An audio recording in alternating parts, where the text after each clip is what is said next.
Good evening, everyone. My name is Kadir Ratnavelu. I'm a senior product manager with Amazon Web Services. And we also have Melvin today from ZENDESK. And together we are going to share some tools and best practices on how to build scalable multi-tenant solutions.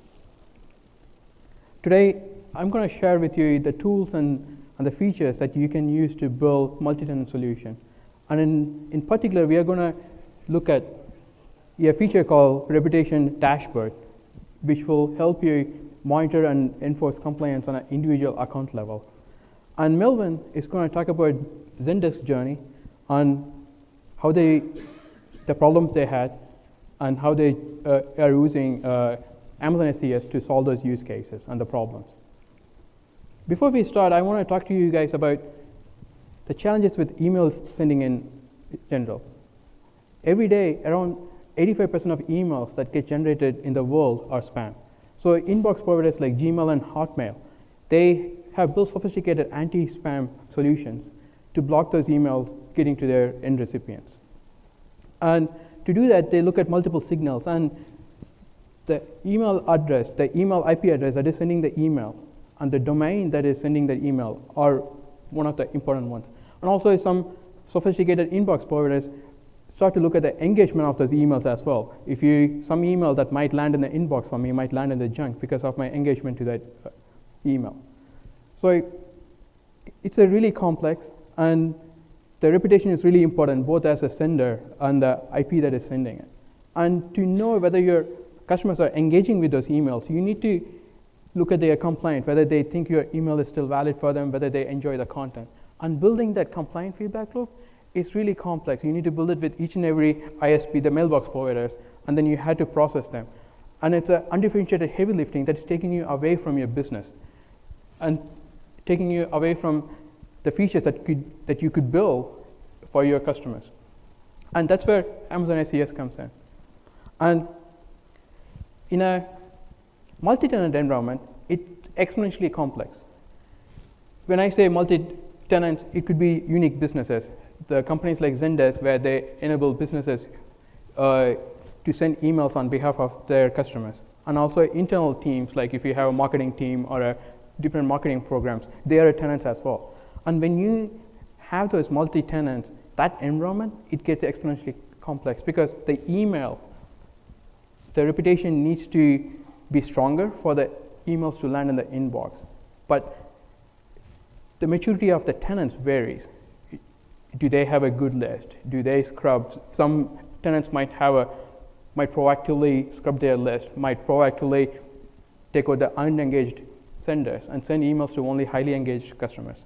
But some might have a list that's 3 years old, and then they will try to send it, which will generate bounces, and that will lead to your reputation going down. And also, can you trust them? Do you know whether you can trust your senders when they onboard, and whether they are using your platform to take advantage of you, or are they just trying to onboard and they had to develop trust with you? So it's very complex, and you have to look at all of that because one bad sender might affect the sending of all your customers. If they send emails that are not high quality and are highly engaged, it will damage the reputation of all of your customers, and then it will affect. So you need to build systems in place to monitor the reputation of each and every sender. And that's really hard, especially to know whether your senders are sending high quality emails and also enforcing compliance in the real time. Amazon SES was built out of the Amazon retail's necessity to send high volume of emails. 7 years ago, we realized that there is benefit to get this product out for our other customers. So that's how Amazon SES came into play. I'm not going to talk about why you should use Amazon SES. Melvin is going to do the convincing on my behalf. So I'm just going to go right into why you should use Amazon SES for a multi-tenant solution and what are the tools that we have in place to help you do that. This year, we focused on 8 significant features that are targeted at the high volume senders. And we have made it easy for you to send high quality emails, and at the same time, configure the environment so you can segregate the reputation by individual customers.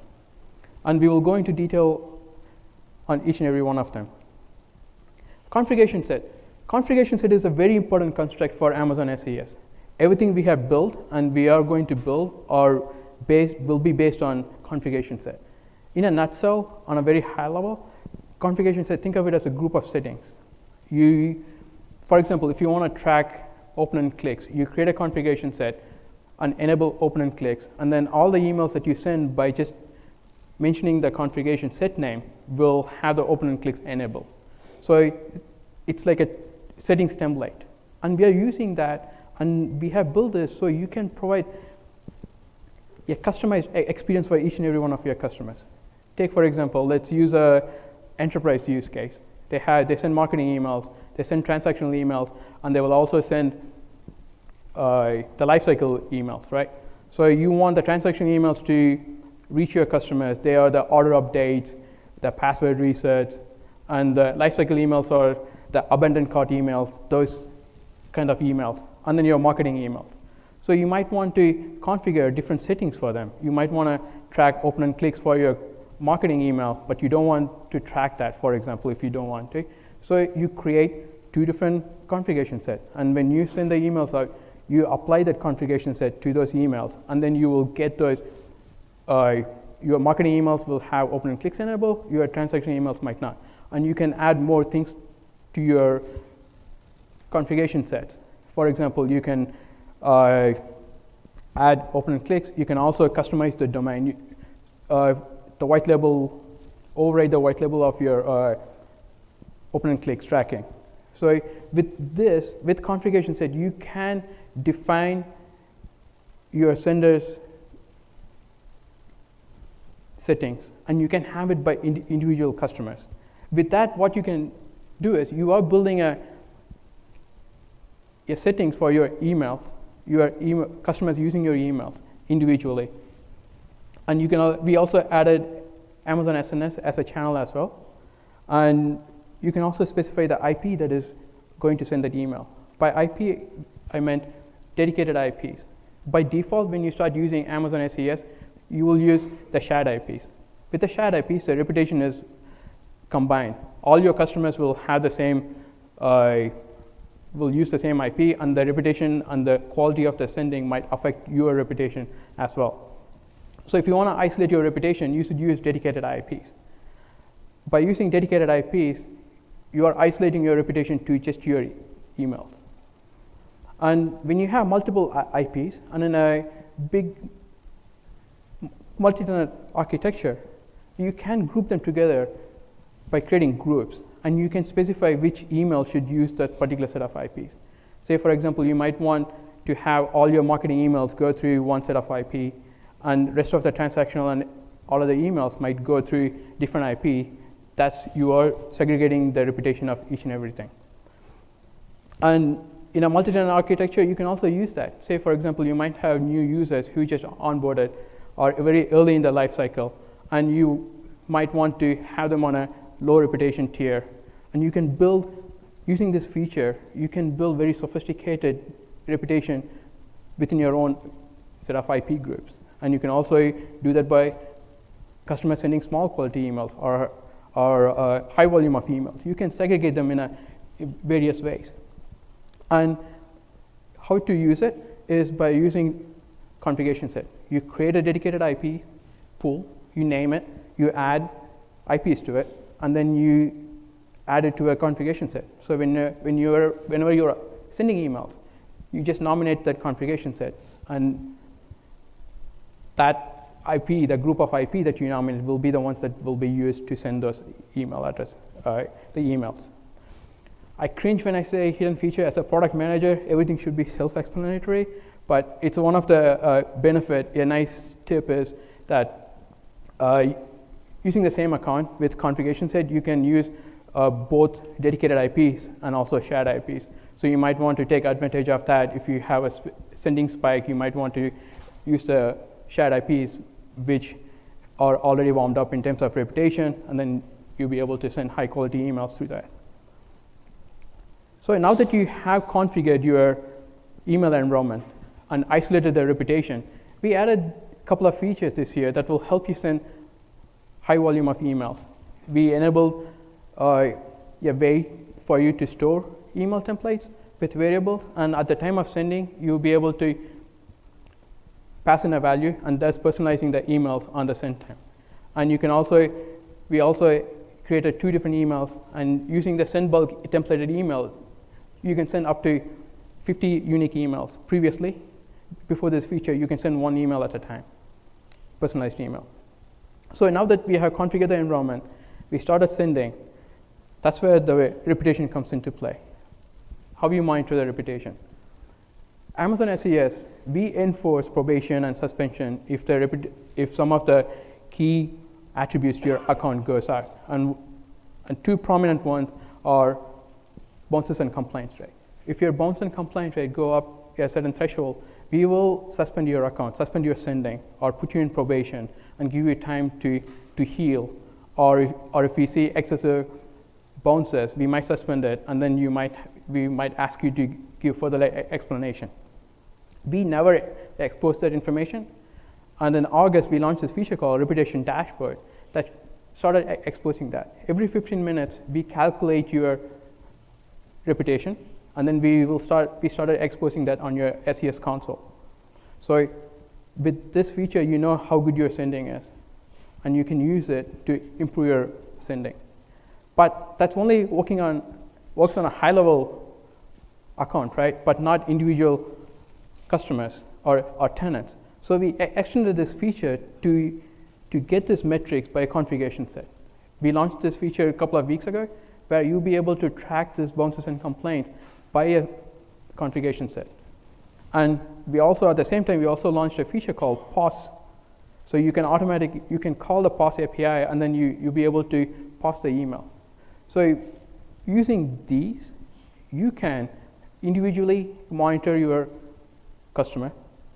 You can understand their sending and how they are sending, and you can use the pause API to automatically pause them and enforce on them if they're sending, the quality goes bad. And the next part of that is, I'm going to show you a way to do that. Before we step back, this is how it works. So we send emails, and we get a bunch of feedback from the mailbox providers. And then we use all that, and then we come up with your reputation scores, the bounce rate and complaint rate, and then we push it to CloudWatch. And CloudWatch is an optional feature that you can get the metrics into your CloudWatch account. And using that, you can set up monitoring. So you can actively monitor your overall account sending and how you are trending. So you can create alarms on it, and you can get notifications via SMS or email, or even push notification on how your account is doing. And the recommended threshold we like you to use is 5% for bounce rate and 0.1% for compliant rate. And it's good that you are getting the visibility to your sending, but how can you use it to automatically pause it? So one way to do that, it's better explained here, it's much more obvious, is to using Lambda to trigger the pause API. So what you are doing is, Amazon SES gives you the metrics, and then that goes into your CloudWatch account. And from your CloudWatch account, you can create alarm. Whenever it goes above a certain threshold, say for example 5% bounce rate, it will trigger a notification to SNS topic. And SNS topic, you can do 2 things. One, it will notify via SMS or email, and then it will also execute a Lambda account. And by executing through the Lambda, you can pause the email sending. Yes, I know you had to go through 3 or 4 different things, but it's very easy to set up. You can do that in 3 minutes, and I'm going to show you that.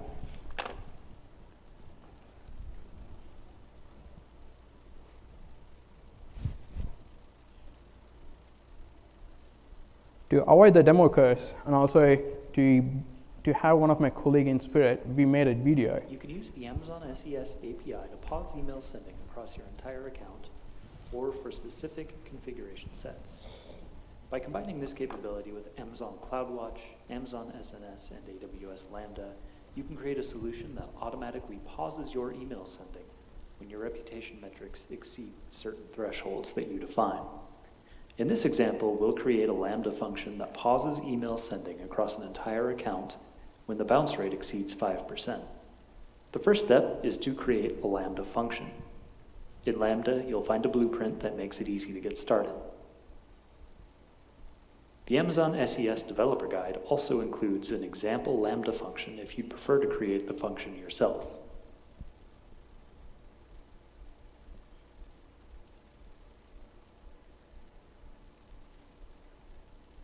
Once you've created and tested the Lambda function, you need to create an Amazon SNS topic.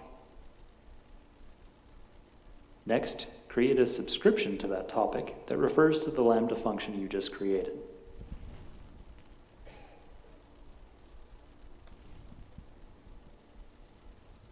It's also a good idea to subscribe an email or SMS endpoint to the topic so that you receive a notification when your account's ability to send email has been paused. Next, create an alarm in Amazon CloudWatch.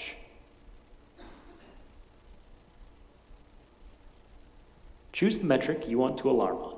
In this case, we'll choose reputation.bounce rate. We'll set the threshold to 0.05 or 5%. Finally, we'll tell the alarm what to do when it's triggered. In this case, we'll notify the SNS topic that we created earlier. When a notification is sent to that topic, it will trigger the execution of our Lambda function. We can use the AWS CLI to test this function. First, we'll use the getAccountSending enabled operation in the Amazon SCS API to verify that email sending is currently enabled for our account. This operation returns true, which indicates that sending is enabled. Next, we can use the setAlarmState operation in the CloudWatch API to force the alarm to enter the alarm state. Now, if we use the getAccountSending enabled operation again, we'll see that the status is false.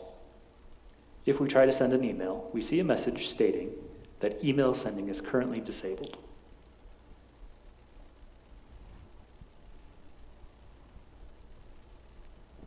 Finally, we can restore email sending by using the updateAccountSending enabled operation. Now, when we attempt to send an email, it works as expected.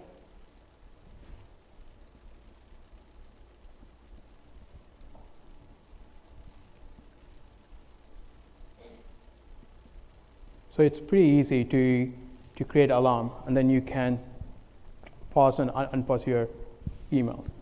But before you unpause, there are a couple of things you need to watch out for. When you unpause, the threshold you might be just below the threshold level. That will trigger the alarms again. So you might want to adjust them before you unpause it. You might want to increase them by 2% or something like that, and then re-enable the alarm, and then start sending again. And then once your sending is healed, then you can reduce it back down. And also, we also recommend you to continually monitor it, so you know when you can adjust them, and you know the tolerance for your reputation or your enforcements.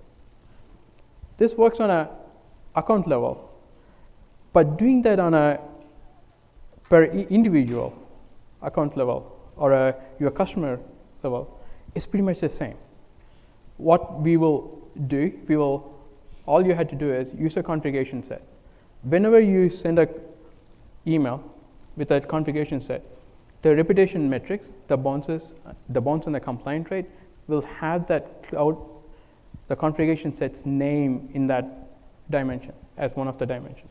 So if you want to unpause, all you had to do is call a different API, which is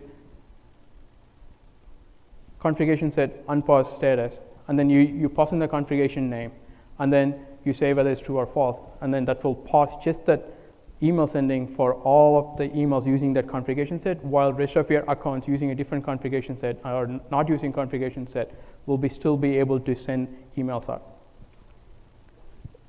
Pretty much the setup is simple.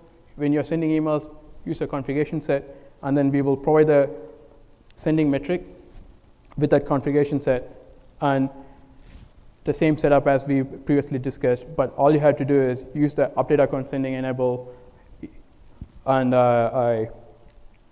use it. And with that, you have outsourced all of your sending to Amazon SES.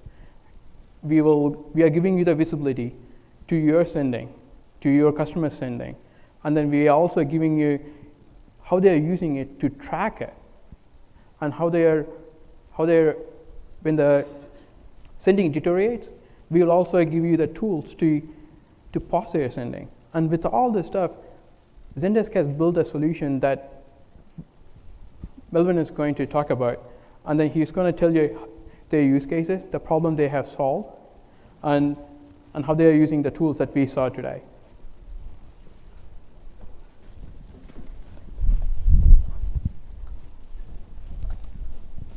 Thanks, Kadir.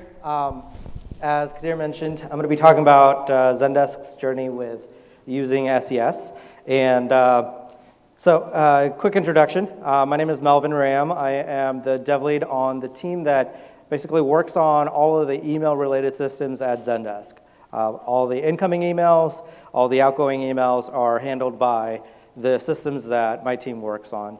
And so I'm going to be walking through our journey in a few steps. The first thing I'll do is I'll give you a little bit of context on who ZENDESK is, and then I'll go into what our pain points were before we started this journey, and then I'll go into why we ended up actually going with SES. SES was definitely not the only solution that we were considering. We considered pretty much all the top providers, and the very specific reasons why we ended up actually choosing SES. And then from there, I'm going to go into a little bit more on the architectural overview of what our system looked like once we had SES actually included in.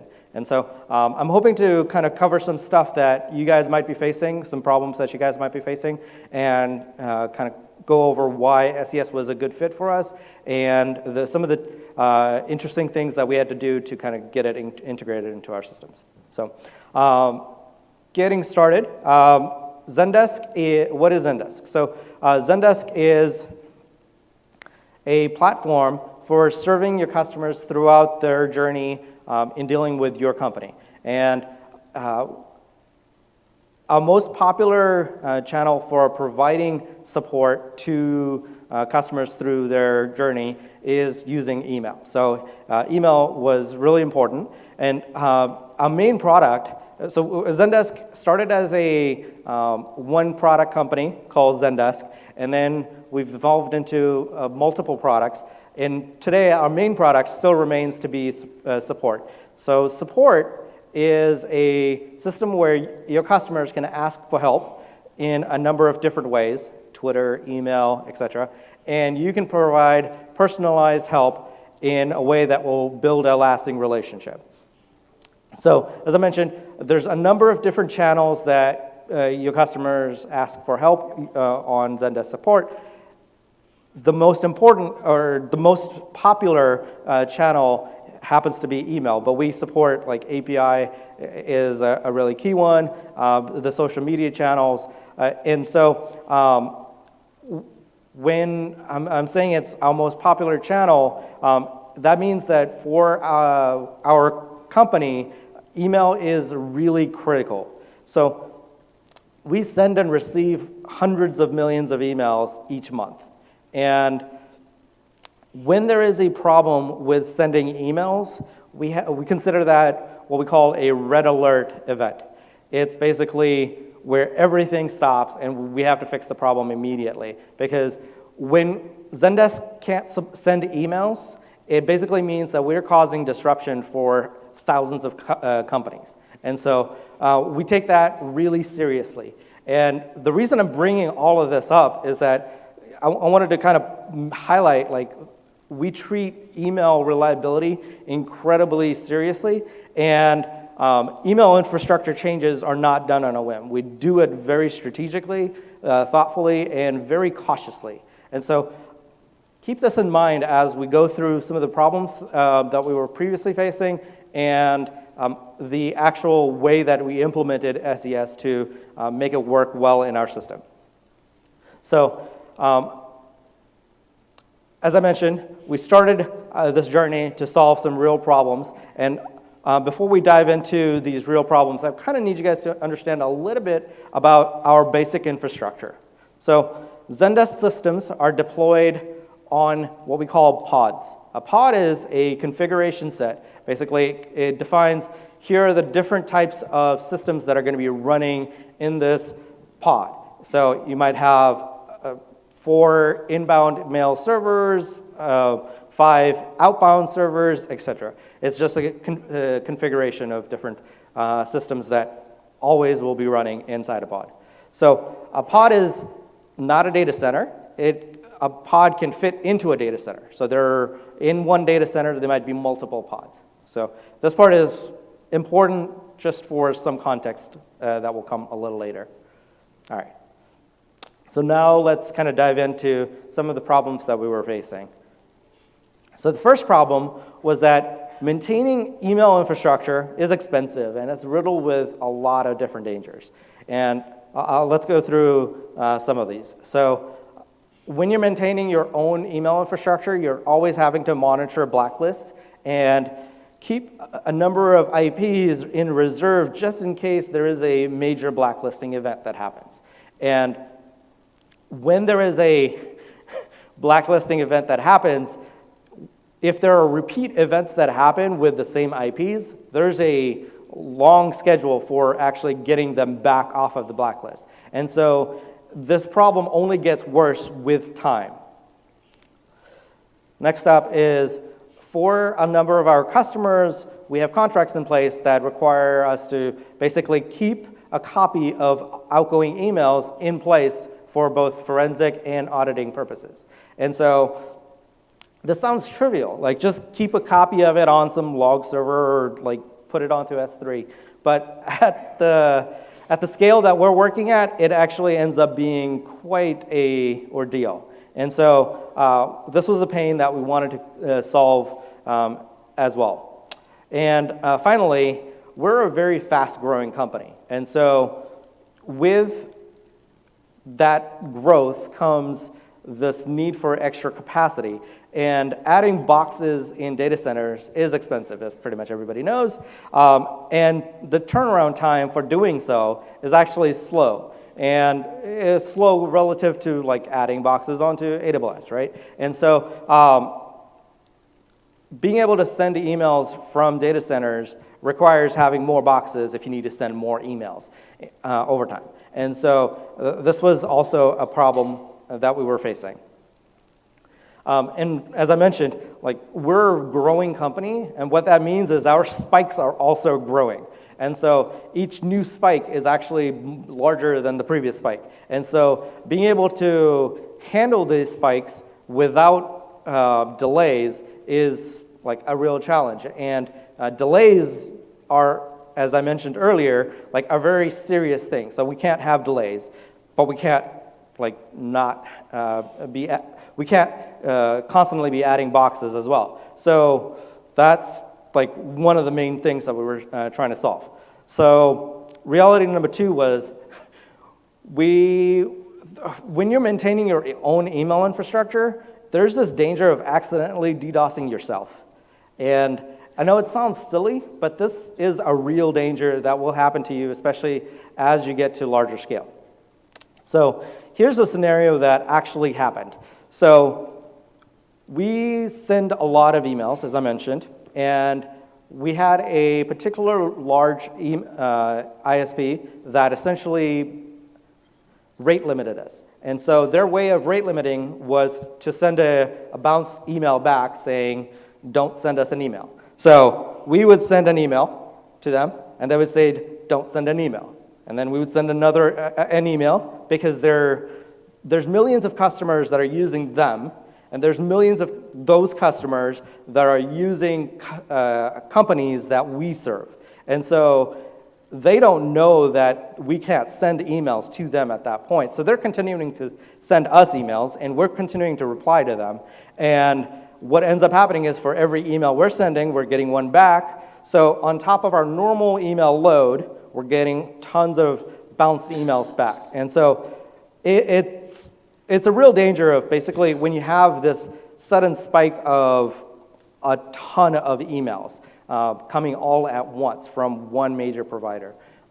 It can basically use up all of the connections that you actually have open, because that provider will try to use one connection to send all the emails. And so, yeah, your connection is basically going to be hosed. So, or that entire server is going to be completely hosed. And so they'll try to start a different connection, and then that second server will be gone. So, yeah.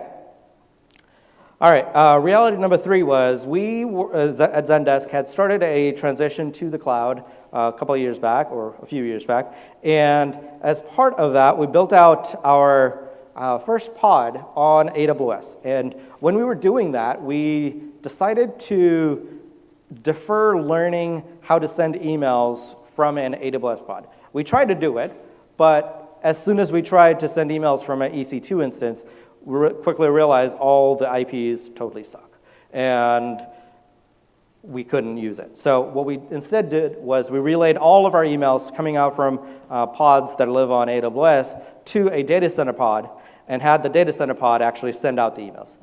So that worked for the time being, but now we decided, all right, we're going to go all the way.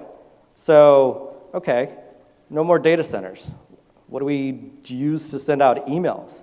So that was the challenge that we needed to try and address, and that's kind of what started this entire conversation of like, okay, we need to start looking at providers and options. And then reality number 4 happened. So we had, while we were in the process of actually evaluating different providers, we had a really persistent set of spammers that found really interesting and clever ways to create abusive accounts in our systems and use it to send out emails in a way that we couldn't immediately shut down without affecting our legitimate customers. And so, like, this really highlighted, so our ops people are awesome. So we were able to, within a fairly short amount of time, we were able to actually figure out a good way to deal with it. But it highlighted a problem. ZENDESK is a very attractive option for, a very attractive target for spammers. So, as I was mentioning, we got hit by these creative spammers, and the reason that they were targeting ZENDESK is because we send out a ton of transactional emails. So transactional emails are like the good emails, as everybody knows, versus marketing emails. So our IPs, even though they get hit from time to time by really shitty spammers using our system to send out stuff, on the whole, it has a pretty good IP reputation compared to maybe a marketing email provider. And so, like, if they can use us to send out emails, it has a higher chance of actually making it out into inboxes. So to solve all of these problems, we kind of started evaluating different providers, and our needs were actually quite simple, but it was actually kind of hard to find providers that met all of it. So first thing we needed was really, really strong reliability. Second was we needed help with combating spammers. We weren't sure exactly what we would be able to get, but we knew that it was a problem, and we were either going to get it from our whoever was going to send the emails, or we were going to need to build it ourselves. Third was we needed to do all of this in a way that was not going to hurt our legitimate customers. And finally, we needed to continue to obey data locality laws because we are a global company that serves companies in Europe and pretty much all over the world. There's a whole bunch of different laws that apply based on geography. And so the most interesting ones are the ones that are from Europe. And so this is something that we needed to be able to handle. So based on those criteria, we selected SES. And so I'm going to go into why we ended up choosing SES, but it was like, these are the 4 reasons that we wanted to select our next provider. So the first thing that's interesting, come on, is that SES actually supports multiple regions, similar to many of the AWS products. And so multiple regions actually is quite interesting. So the first thing that is interesting about it is that they have a, come on. All right, it's not working. They have a region in Dublin, in Ireland. And the data that happens over there and gets processed in that pod or in that region does not make it out to the US. And so this allows us to meet the data locality laws by keeping everything centralized over there. The second part that's interesting about it is that by having multiple regions, we're actually able to have much greater reliability. And I'll jump into that next. So reliability metrics were something that that was like one of the key things that I was looking at as I was considering all the different options. So AWS, SES was not without fault. When I was actually evaluating them, they had 2 major outages in the last 12 months, and one was 1 hour, and the second one was 4 hours. It was due to S3 going down. And you probably remember like the entire internet shutting down. So like those 2 things would actually be a deal killer for us because we cannot have that downtime. But they had a few saving graces. The first was each of these outages were limited to a single region. And so what that meant was we could actually build in failover right into our systems. So if they had a 4-hour outage, it would be a non-event for us, which was pretty awesome. The second thing was they were really upfront about all of their reliability metrics. Pretty much all the other providers that we looked at were either upfront and worse in terms of their downtime, or they were not really upfront about their metrics, and they were kind of trying to sugarcoat it. And so as an engineer who's trying to build something that will be reliable, that's just really hard to trust. So the fact that it was easy to access was something that worked really in their favor. The second thing was we wanted to have help with combating spammers, right? So how were we going to do that? So the feedback data that we get from SES helps us react faster to abusive accounts. So some of you guys might already know this, but feedback is basically a JSON data file that contains details about the email that was sent or that the feedback is about, and details about the event that happened. So a feedback might be this email went out, or it might be that somebody clicked on the spam button for this particular email. And so that data coming back to us allows us to build systems that basically detect abusive accounts and shuts them down or takes measures to basically prevent them from doing major damage until a human can actually take a look at it. So that's really what we wanted to be able to accomplish. And so based on those 2 things, the whole thing kind of fitting together, we decided to use AWS SES. And so what does that look like in terms of architecture? So here's essentially the different boxes that are involved. I'm going to go through this a little quickly, and then I'm going to kind of highlight some parts a little later. So here's how it works. So, all right. So right in the middle in the green area, there is a few boxes called apps. So in our current system, these apps, there's multiple apps that actually send out emails. And today, the way that they do that is they talk to postfix servers that are part of the out cluster. And so they send emails to the out cluster, and the out cluster will deliver it to the final destination. When we were considering using SES, we decided we didn't want to switch all the way because it's it's AWS in that it's reliable, but it's still a new system to us. So we need to build trust with them. And so what we wanted to kind of do this in a gradual way. So instead of having all the apps actually sending the emails directly to SES to deliver it to the destination, what we decided to do instead was have the apps continue to send the emails to Postfix, and have Postfix actually send a subset of those to SES to actually send out. And so we were doing the grouping of which accounts are, which emails are going out to SES and which ones are going to the final destination based on the account that the email is for. So how does Postfix actually decide, should it relay the email to SES or should it actually deliver it? So the apps use a common library that basically will add an additional header into the email.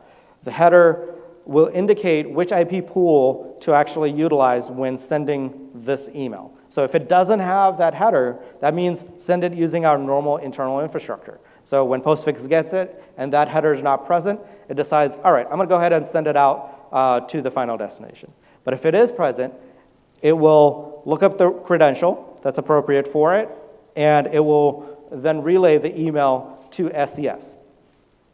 So at that point, there's a number of things that SES actually does. So SES, I have no insight into how SES actually works. But here, this is how I imagine it to work. So I believe that they have like a SMTP endpoint, which our Postfix server actually will connect to. And when they receive an email at that SMTP endpoint, the very first thing that they do is they'll generate a feedback that hey, I got the email that you're trying to send, I'm going to try and send it. So it generates a feedback, and it will send that to, or it will generate that event and send that to the feedback generator. And as I mentioned earlier, feedbacks are just JSON files. So the SMTP endpoint, once it receives it, it generates the feedback, and then it'll actually try to deliver the actual email. So when it does deliver the email, it will generate another feedback.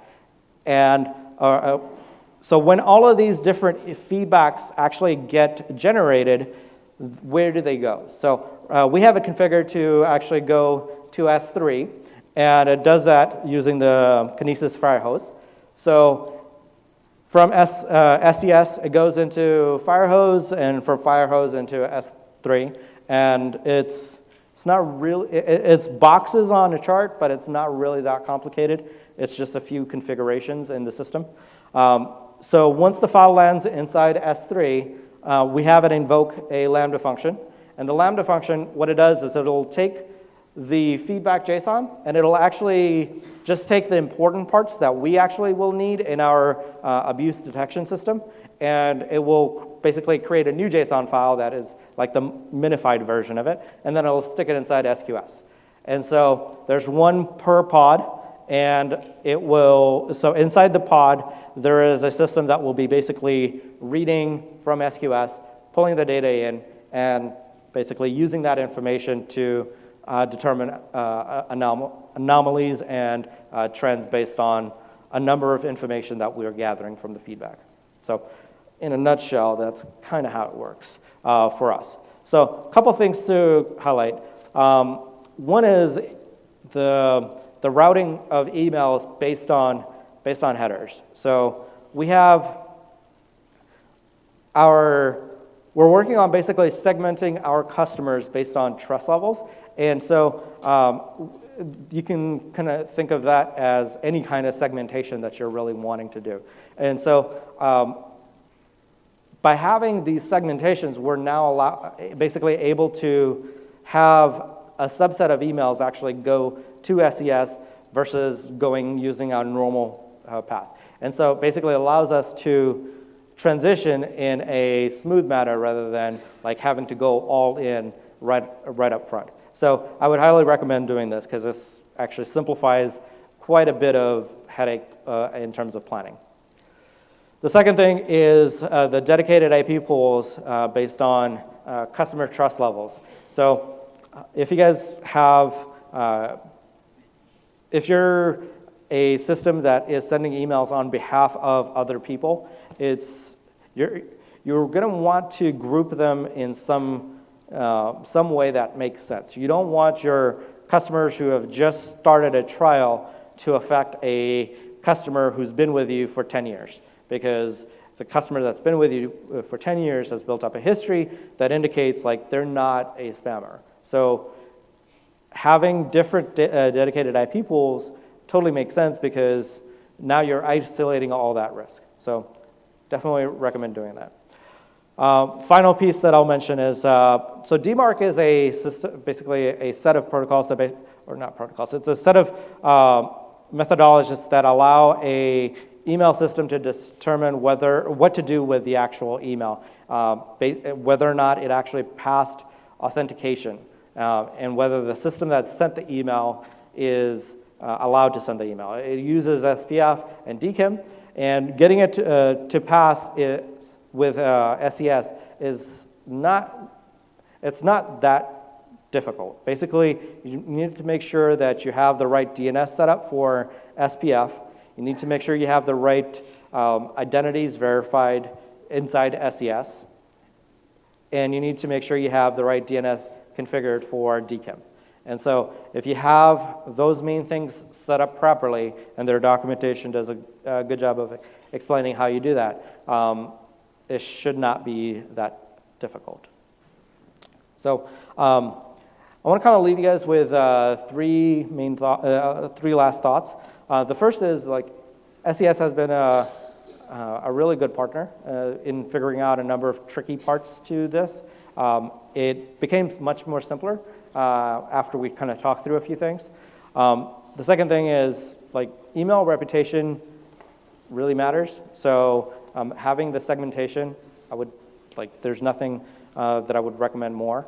And finally, ZENDESK is hiring. We're hiring at every level. So zendesk.com/jobs.